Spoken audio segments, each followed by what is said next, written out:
Olá, turma 5 do curso de Pedagogia da UENG.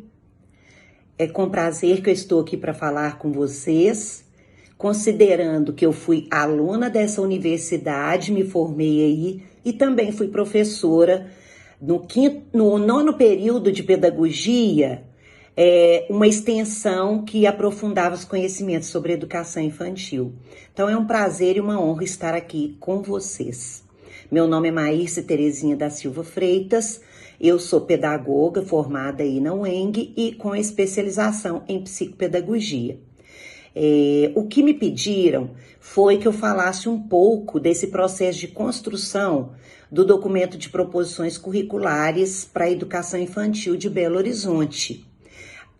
Na época dessa construção, eu era gerente de coordenação da educação infantil e coordenei todo o processo.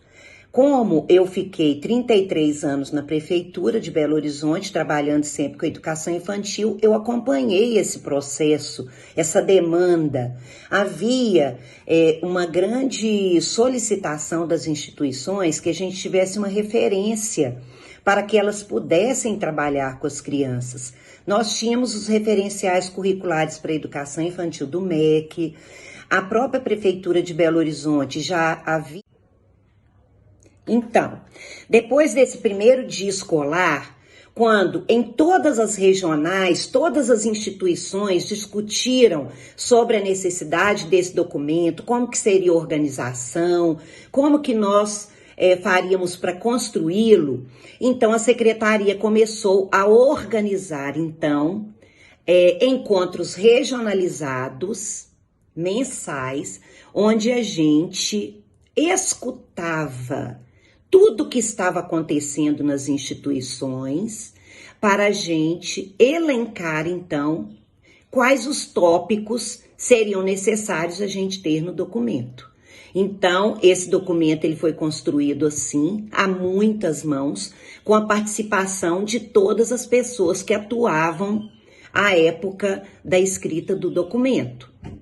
Então, a gente perguntava: o que vocês fazem com as crianças no dia a dia? A gente faz rodinha, mas para que faz rodinha? Por que faz rodinha? O que vocês tratam nessa rodinha? Ou seja, a gente procurava teorizar aquilo que já acontecia na prática. A gente trabalha com massinha, mas por que trabalha com massinha? Qual que é o objetivo da gente trabalhar com massinha? Quem são as crianças que estão lá na sua instituição? Bom, aí a gente fez, a sistematização dessas discussões e chegou num ponto que, para nós que estávamos na secretaria, o nosso conhecimento era muito abrangente, ele não tinha aquele conhecimento específico que demandava a partir do trabalho que era realizado em cada uma das instituições. Então, todo mundo trabalhava a música, mas será que trabalhava a música do jeito que era necessário? A partir do olhar de um especialista? Trabalhava artes, mas será que trabalhava dentro daqueles conceitos, daquelas concepções que um professor, um profissional que era formado em artes, ele poderia avaliar se estava bacana ou não? Então, nós contratamos, a partir das linguagens que as instituições definiram que trabalhavam, nos apresentaram, que trabalhavam, que era a linguagem oral, a linguagem escrita, a linguagem matemática, a linguagem musical, a corporal, artes plásticas e visuais e a linguagem digital. Nós contratamos, então, professores destas áreas específicas para fazer, então, formações, tá? Que era uma rede de formação. As escolas, então... Bom, quando o documento preliminar ele foi entregue, nós percebemos que ele parecia uma coxa de retalhos. Por quê? Porque cada assessor tinha uma linguagem, tinha um jeito próprio de escrever. Então, o documento ficou meio fragmentado. E ele voltou para as instituições, para as pessoas relerem, analisarem se era aquilo mesmo que elas tinham trabalhado nas oficinas com os assessores e mandarem contribuições para o seu aperfeiçoamento.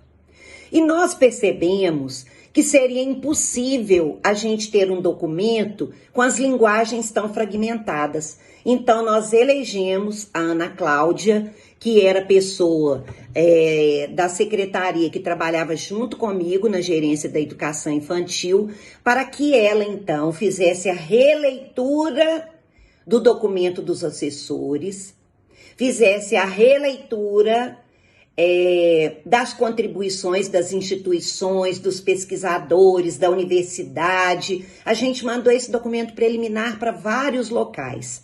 E aí a Ana Cláudia ficou responsável, então, por fazer essa releitura, analisar as contribuições e reescrever, mas ela mesma faria a reescrita de todo o documento para que ele tivesse uma linguagem única, tivesse ali uma linha condutora.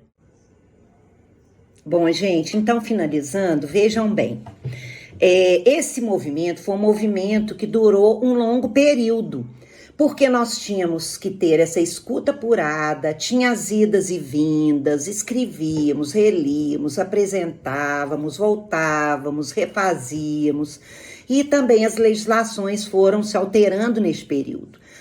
Quando a gente já havia, né, escrito o primeiro e o segundo volumes, são publicadas as diretrizes curriculares nacionais para a educação infantil, e a gente teve que rever aí, então, quais seriam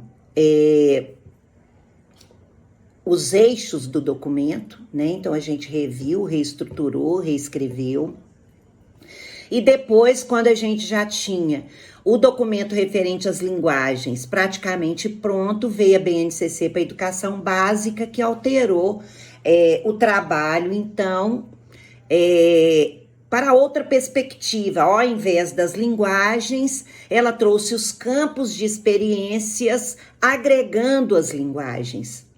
Isso foi muito importante porque tinha muita instituição já fazendo a fragmentação da educação infantil. Esse aqui é o professor do corpo e movimento, esse aqui é o professor da linguagem matemática, ou esse é o professor dos jogos matemáticos. E a gente precisa compreender que a criança é um todo. Não tem jeito de você trabalhar um campo de experiência sem envolver outros.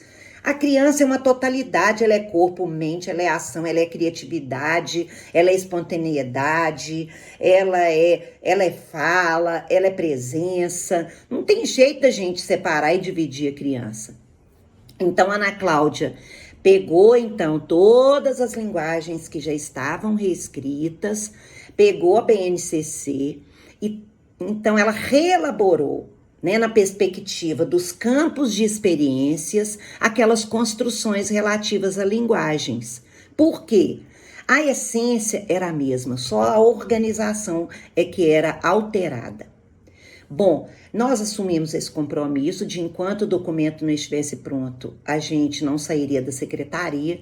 Eu precisei aposentar por motivos pessoais, mas a Ana Cláudia continuou, a gente continuou tendo contato, eu li o documento. E aí, antes de sair da secretaria, a Ana Cláudia entregou o documento já pronto, o último volume, o terceiro, para a secretaria, e a gente não sabe por qual motivo ele ainda não foi socializado. Bom, esse movimento, ele teve início, gente, em 2007. Vocês imaginam, 2007 a gente começa o movimento da rede de formação com a participação ampla de todas as regionais, de todos os profissionais que eram das equipes de educação infantil das regionais, envolvendo todas as instituições que atendiam a educação infantil. Então, nessa escuta, nesse movimento de idas e vindas, os profissionais da universidade, quando a gente teve o documento preliminar publicado, a gente encaminhou para todos, envolveu, né, o núcleo de relações étnico-raciais, da criança com deficiência, para que eles também fizessem essa leitura com esse olhar crítico para incluir a todos e todas de modo a garantir, né, que todas as crianças estivessem representadas ali no nosso documento. E em 2009 o documento preliminar foi entregue e somente em 2014, 15 e 16 que a gente conseguiu, então, financiamento para a gente publicar os documentos e distribuí-lo para a rede. Então é isso, eu espero ter contribuído aí com a Ana Flávia e com a turma número 5 da pedagogia. Eu estou aposentada, mas a educação infantil é minha vida e o que precisarem eu estou aqui à disposição. Um grande beijo para vocês e para toda a equipe de professores aí da UENG. Com carinho, tá? Maírce.